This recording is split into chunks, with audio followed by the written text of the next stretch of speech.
I've said before that the world is changing in ways that will disadvantage small open economies like Singapore. Some had previously questioned this assessment, but the recent Liberation Day announcement by the US leaves no room for doubt. It marks a seismic change in the global order. The era of rules-based globalization and free trade is over. We are entering a new phase, one that is more arbitrary, protectionist, and dangerous. For decades, the US was the bedrock for the free market economies of the world.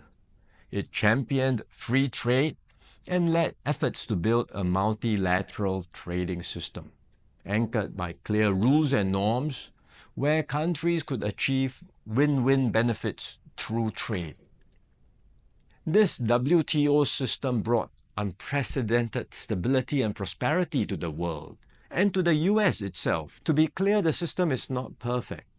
Singapore and many others have long called for reform, to update the rules and to make the system better.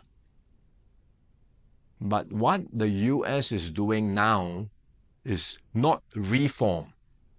It is abandoning the entire system it had created. Its new approach of reciprocal tariffs, country by country, is a complete rejection of the WTO framework. The US has placed Singapore in the lowest base tier with a tariff of 10%. So the direct impact on us may be limited for now, but there are wider and more profound consequences. If other countries adopt the same approach as the US, abandoning the WTO and trading only on their own preferred terms, country by country, it will spell trouble for all nations, especially small ones like Singapore.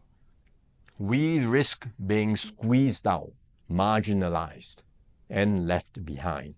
We can also expect a strong global response to America's tariffs. Singapore has decided not to impose retaliatory tariffs, but other countries may not exercise the same restraint. The likelihood of a full-blown global trade war is growing.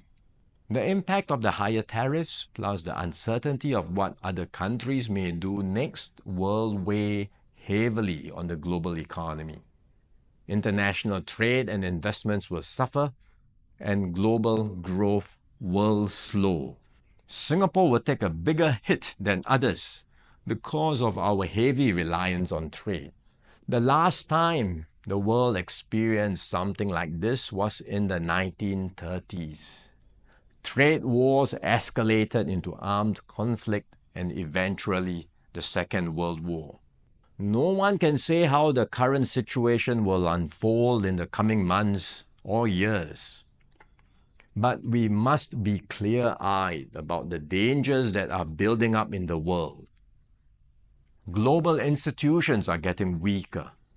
International norms are eroding. More and more countries will act based on narrow self-interest and use force or pressure to get their way. This is the harsh reality of our world today. We will stay vigilant. We will build up our capabilities. We will strengthen our network of partnerships with like-minded countries.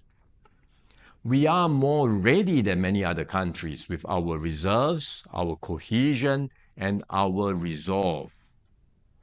But we must brace ourselves for more shocks to come. The global calm and stability we once knew will not return anytime soon. We cannot expect that the rules which protected small states will still hold. I'm sharing this with you so that we can all be mentally prepared.